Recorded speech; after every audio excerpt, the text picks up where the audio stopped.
Hello, dans cette vidéo, nous allons présenter notre tableau de bord CRM.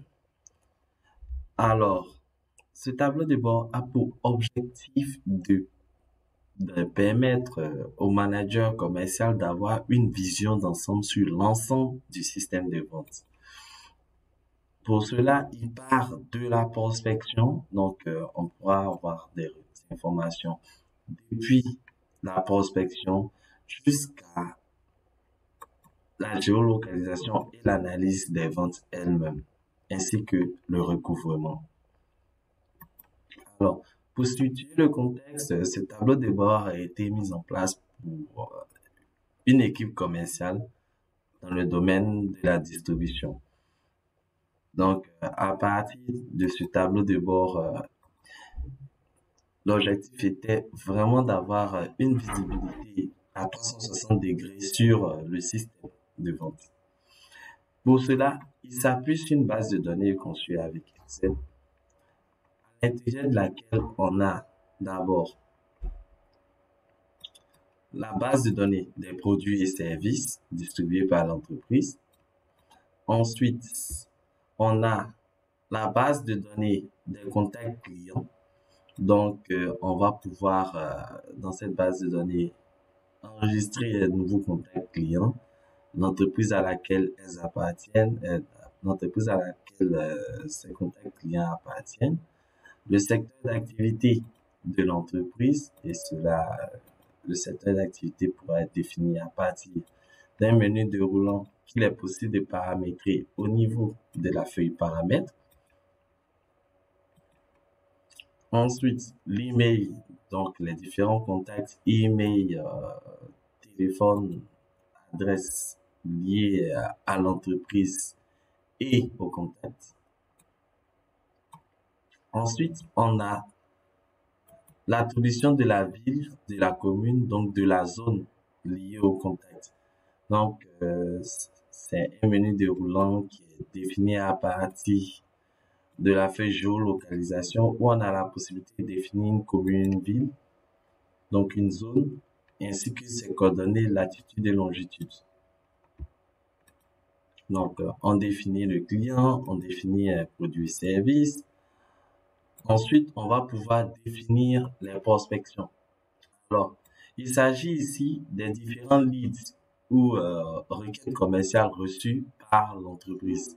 Donc ici, au niveau du volet prospection, on a la possibilité de définir la date, de rattacher cette requête commerciale ou leads à un vendeur, définir son objet, rattacher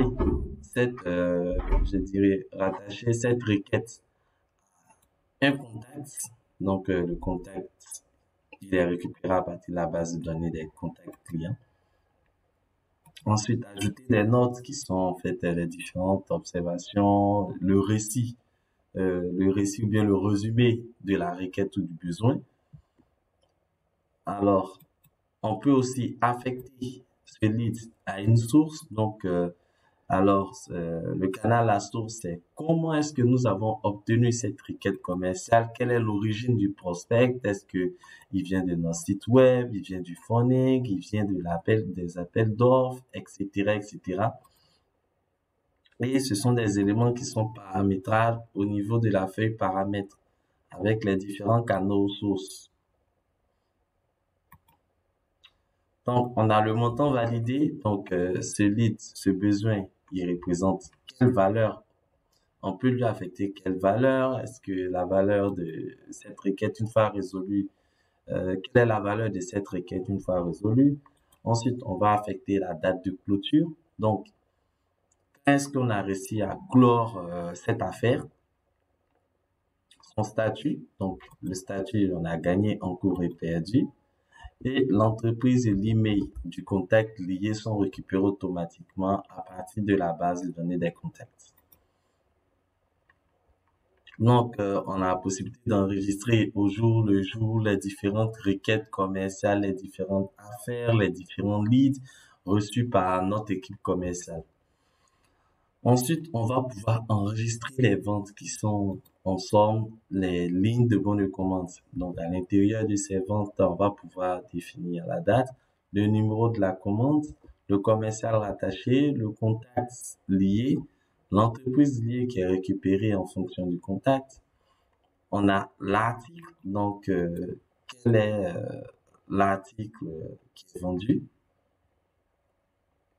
On a l'article vendu. On a aussi l'article qui est récupéré aussi en fonction des différents, je dirais, produits et services, voilà, qui sont vendus au niveau de l'organisation. Donc, on a la description, on a la quantité, donc la quantité d'articles vendus, le prix unitaire, le montant qui est calculé automatiquement. Donc, on part sur le principe qu'on va avoir au maximum deux paiements, une avance et le solde. Donc, en fonction du montant et du montant avancé, du montant solde, le reste à payer est défini. Ensuite, on va pouvoir définir le statut de la livraison. Donc, la livraison, le champ peut être soit vide ou terminé au cas où le produit, les services ont été effectivement livrés. Et le statut du paiement qui est défini en fonction du reste à payer. Donc, le statut du paiement, il est totalement automatisé. Donc, l'idée avec cette feuille est de pouvoir vraiment enregistrer la base de données des commandes. La dernière feuille, on a les prévisions de vente. Donc, on va pouvoir définir des prévisions de vente au niveau de notre système commercial. Donc, pour chaque mois, chaque année, on va pouvoir enregistrer ici au niveau d'abord les articles dans les étiquettes données. Ensuite, l'année concernée. Ensuite, pour le premier mois de l'année, le chiffre d'affaires prévisionnel pour l'article concerné, le deuxième mois, le troisième mois, etc., jusqu'aux 12 mois de l'année. Donc, on va pouvoir vraiment enregistrer sous cette forme les différentes prévisions. Une fois tous ces éléments enregistrés, définis, le tableau de bord va récupérer l'ensemble de ces informations et les analyser. Ici, nous avons 4 analyses. La première analyse qu'on va appeler vue d'ensemble, qui est possible d'effectuer par année. Les principaux indicateurs sont alors la valeur des prospections gagnées. Donc, en somme, au niveau des prospections, quelle est la valeur qui ont le statut gagné. Le montant global des ventes effectuées. Donc, au niveau des ventes, on va pouvoir définir le montant total des ventes. Voilà. Le taux de transformation, qui est un indicateur, ma foi, que je trouve très intéressant au niveau commercial. Donc, c'est savoir le volume, le pourcentage de prospection, bien le pourcentage de requêtes commerciales en valeur, non des requêtes, voilà, c'est dans la prospection, le pourcentage de requêtes commerciales en valeur qui a été gagné sur l'ensemble des requêtes. Donc, il est possible même de pouvoir filtrer par commercial. Donc, cet indicateur, ma foi, au niveau commercial, vous permettra de connaître les performances, de vraiment maîtriser les performances commerciales de votre équipe commerciale. Ensuite, on a le montant des prospections par statut, donc en termes de pourcentage. Ici, par exemple, tu prends ce commercial, donc il a gagné 79% de ses requêtes. Et quand on voit un peu l'analyse, voilà, 77% de ses requêtes. Donc, on voit ici, on a 77% gagné et puis on a 22% qui sont en cours. Donc, le montant de prospection par statut vous permettra de comprendre vraiment le taux de transformation client. Ensuite, on a les ventes, donc les réalisations versus provisions par catégorie de produits. Donc, on a récupéré vraiment l'analyse de l'ensemble des ventes. On a organisé ces analyses par article et on a rattaché pour chaque article, on a récupéré la catégorie liée. Donc, c'est un peu cette analyse qu'on a. Ça permet de voir un peu déjà les performances de chaque catégorie de produits et ces performances vont être croisées avec les différentes prévisions que nous avons intégrées dans les prévisions de vente. Donc, on a la possibilité de filtrer par année, par mois et par commercial. Donc, cette vue d'ensemble offre vraiment une vue générale au niveau de notre système commercial. Donc, c'est vraiment la première information résumée que le responsable commercial veut avoir pour avoir une vue d'ensemble. Ensuite, volet prospection. Donc là, on a une analyse vraiment un peu plus fine de la prospection. Ici, les indicateurs sont la valeur des prospections en cours, la valeur des prospections gagnées, le taux de transformation qui est retransmis ici aussi. Ensuite, on a la valeur des prospections perdues parce que c'est un indicateur qui va nous permettre de voir un peu l'ensemble des, je dirais, l'ensemble des éléments.